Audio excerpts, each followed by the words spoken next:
Hello, welcome to the garden. And as you can see, we have lovely Andrea from Lilac Lantern with us today. And she's not only going to talk about the candles and talk about some stuff, but she's going to light candles with me. So she's got one. I have one red candle. Hi, everybody. Hi, Nancy Jean. Hi. All right. Got the candle lit.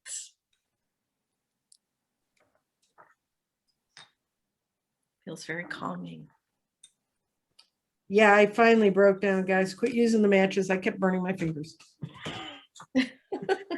Okay, so we have a little prayer that we're opening each one of these days with, if you've been following the candle ceremony, and it says, thank you and welcome to the path of enlightenment through the merging of your energy with our 9-day journey with the candles.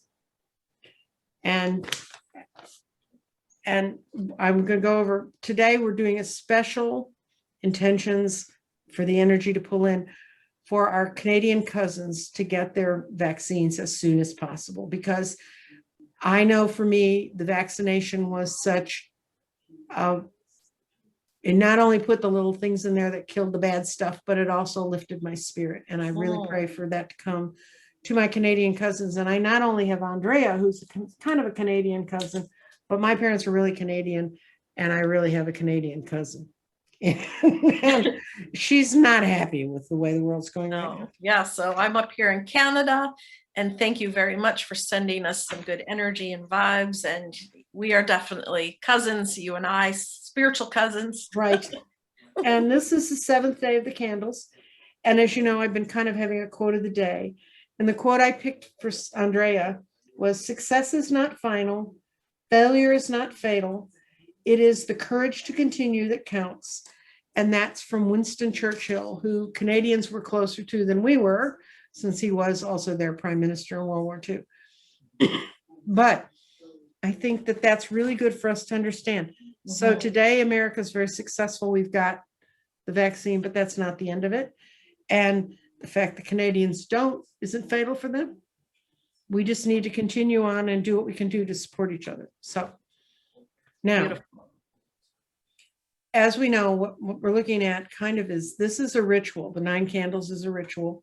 And I'm asking each person that comes on with me to describe a ritual that might be part of their life. And so far, no one's not had one of some sort or another. They're not neurotic, but some are just every now and then. So Andrea's going to talk about her ritual.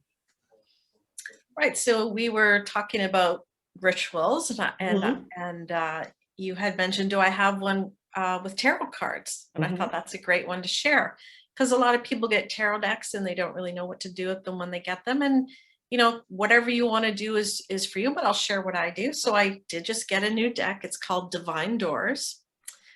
It's a beautiful deck. It's a little tiny oracle deck, and each card has a door. It's beautiful photography. So what I'll do is I will open up the deck and I'll just look at a few. I don't look at all of them, because I like to be surprised when I read, right? And if I see a new card, that's like, oh, it's exciting. So I'll look at a few, see what's going on, look at the pictures. Okay, a couple pictures, very lovely. And I will give it a shuffle. So it starts to leave the energy from whence it came and starts to get into my vibe. Right. So I shuffle the deck. Okay. Then what I do is I take it and I put it upside down on top of its box, and I put it here amongst my things. And I will leave the deck for about 2 days so that I feel like it's got the energy, it's got the vibe, it's been through a couple readings in the room, you know, as I'm doing readings.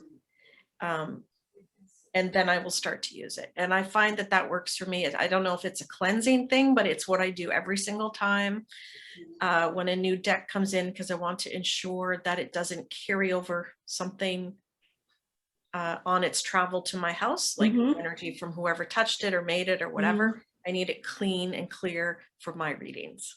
So that's a little ritual that I do. Well, that's cute. That's very good. And that's a good one, because there are things that I always tell people when they say, what should I do when I buy a new stone, new rock?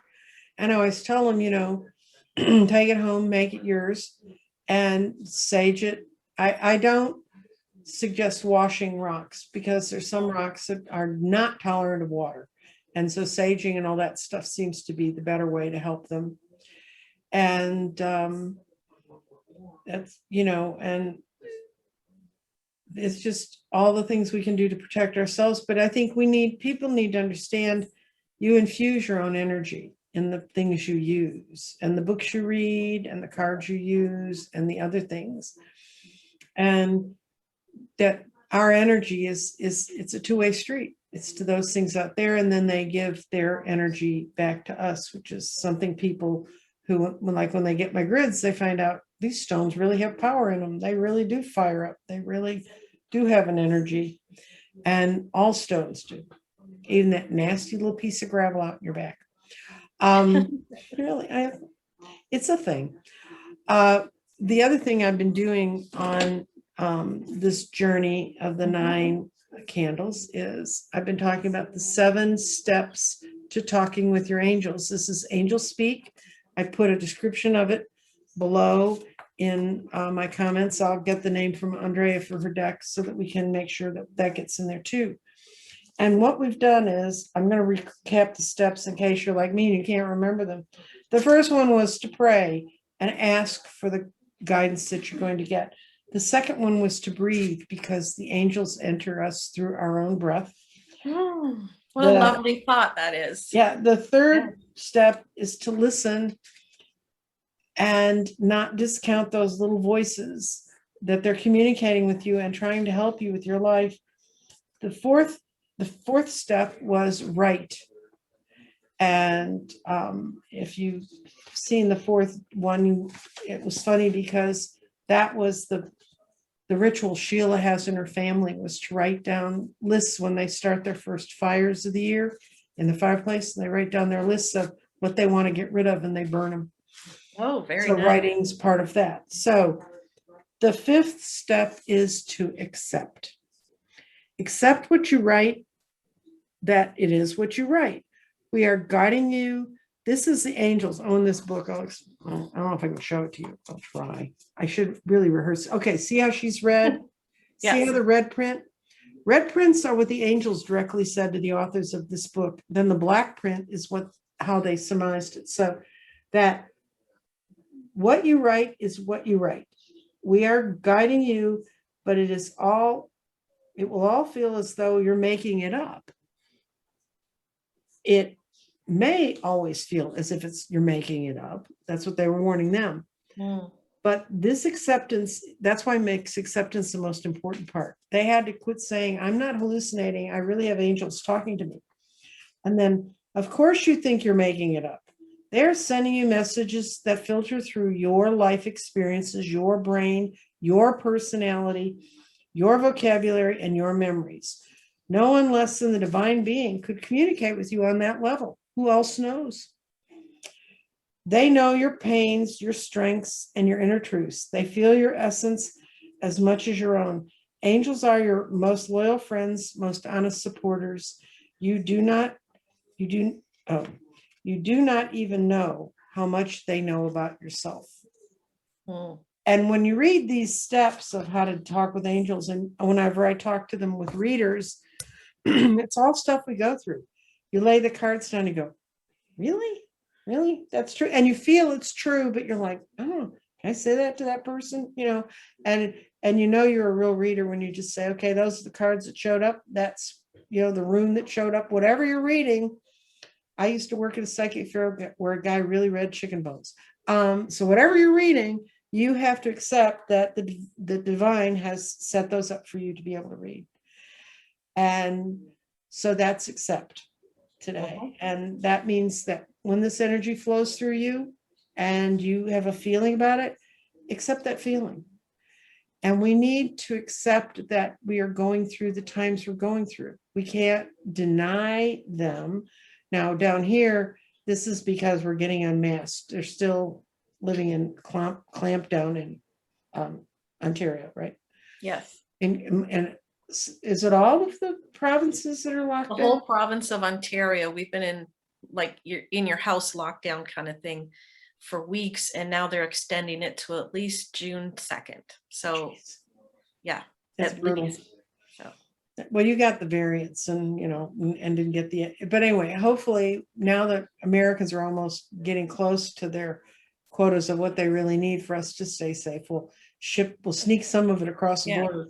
Since the only thing about keeping this stuff is making it cold. I've been to Canada. It's cold. Not in the middle of July necessarily, but anyway, do you have anything else you'd like to say about acceptance? And I love I'm going to get that book, and I have someone in mind who I know, one of our viewers, I'll say her name is Samantha. Samantha, I'm going to make sure you get this book, because I love what you're saying. And you mentioned something earlier, I think it was when we were backstage, about the difference between knowing and thinking or guessing. mm-hmm. When it's from above and source, there's no doubt. You just know. It's just there. It's not even, you didn't have to think of it or envision it. It's just there. Mm-hmm. It's And like there's no plan B. It's like, this is what it is. This is what it is. And with my deck of cards that I made, that was the same thing. So that's a great acceptance story, where it appeared a deck of cards in my a tarot deck, or whatever you want to call these, intuition cards, whatever. It appeared in my head, and I thought, I was like, this is ridiculous. I don't make tarot decks, or and I just ignored it, and I kept getting a headache, and I kept getting a headache. It was about 3 days in, at least, and I'm like, okay, I know I have to make it, because if I don't make this deck of cards, the headache's not going to go away. So I ordered the blank deck of cards, and I created the deck, and wouldn't you know it, headache went away. But imagine that. It was funny. Once I started the first card, I was like, I knew it. Like, I thought I knew it, but I was like, really? Because it was something I hadn't done before. But then I accepted it, and the whole deck of cards came right out, easy breezy, and everyone's resonating with it, which I didn't realize. So obviously a gift from source was on purpose and pushing me to do it. Being in the flow, when you were obviously in the flow when all that was happening, and being in the flow, somebody was talking to me and they said, everything's just going for you right now. And I was like, because I'm in the flow. I mean, trust me, dears, I spent a great many years trying to go upstream, with my waders on, and then I'd hit that waterfall and I'd clamber around the rocks and go upstream. And once I found out, when you go with the flow and you quit fighting all the elements and just let the energy wash around you and listen to it, everything's just there. Exactly. It's like it's literally there. And I had questioned it, I guess, because I thought, why would I make a deck of cards? I didn't understand. And then once I stopped questioning and just did, it's all made sense. Do you ever watch anything from Joe Dispenza? I'm not sure. I've heard of Well, it. he's big in meditation, but what he talks about is that we're going into a quantum world, and that we've been in a Newtonian world where there was a cause and effect. So you had to understand it. There had to be this kind of thing for you to go forward. In a quantum world, your vibration goes across, and it's the energy, and it's the particle, and it goes across and it crosses in, and when it becomes part of our world, it's the particle. So we're going from energy to particle, and they do that in quantum physics. And that's all I know about quantum physics, guy. I was married to a physicist, loved the man, was as close as you could be to anybody, but all that stuff about physics in his head didn't make it to here. But I do understand the idea that when our energy is in the right mood and it leaps into this reality, there's the particle, there's the hardcore thing that you've been going for. And it becomes effortless once you accept. It was effortless to make that deck, effortless. And I didn't question it. Once I started, I didn't question it. It was just, and that can go into other things in your life. You can, as you say, go upstream and fight stuff. or just trust and go with the flow. Now, there's something I always do. I always say, trust the universe. Right. Because if I don't understand, I just trust the universe Mhm. that the answer or the truth or whatever it needs to be will come. Yeah, and we need your deck. I mean, your deck gives people, the problem with reading tarot was I would have people come to my table and I'd pull the tower. Now the tower, some people make you think, it's going to be the be all and end all of everything. And I'd have to explain to people, no, in tarot, the position and there's not one word that means everything. And your cards are so good because they're so intuitive and they just trigger out, they get the message that person that they need to get to them. I think everybody should buy your deck as soon as you get it published. I guess I better make them. That's right. Yeah, you're gonna have to figure out how to get them published. That's one of those things. Okay, I'm gonna pull from the Power of Surrender deck, and I've put this in my weekly. It's just a wonderful deck, and I'm gonna pull a card. If I can get Surrender Resentments. Oh. Okay, and it says, holding on to resentments only poisons you. Try to forgive others for their shortcomings and keep moving forward towards the positive situations in your life. And that's an acceptance too. That person is who they are. My wanting them to be different ain't gonna make a damn bit of difference. So surrender your resentments and move forward. And that's also part of going with the flow, like letting go, that's a lot of weight to carry when you have that negative energy. Or yeah, look at that umbrella. It's just going where the wind's taking it. It's not free. It's free.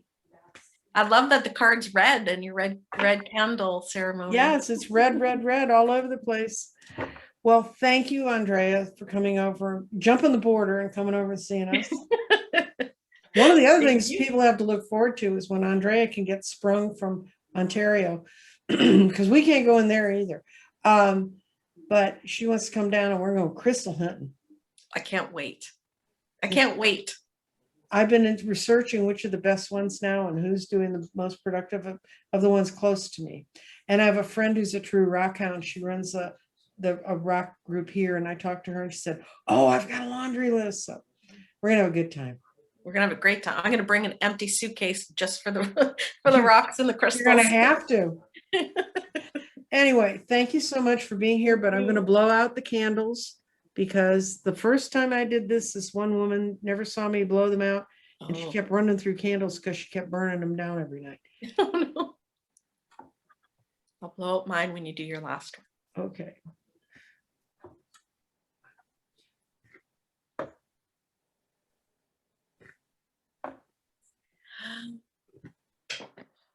There we go. We're about. Yay. Yay. And we'll watch the smoke rise to the heavens with our intentions. Beautiful, beautiful, beautiful. Anyway, thank you so much for everyone who came. And thank you to Andrea for taking time out to be here. And this is day 7, day 8. I already know who it's going to be because some of these were kind of shaky, but it's going to be Kim from Intuitive View. Beautiful. And 9, I've got a couple of different people and we'll see who shows up, but it's a weird day. So you may be stuck with old me watching me be forgetful again. Anyway, look forward to seeing you then. Goodbye.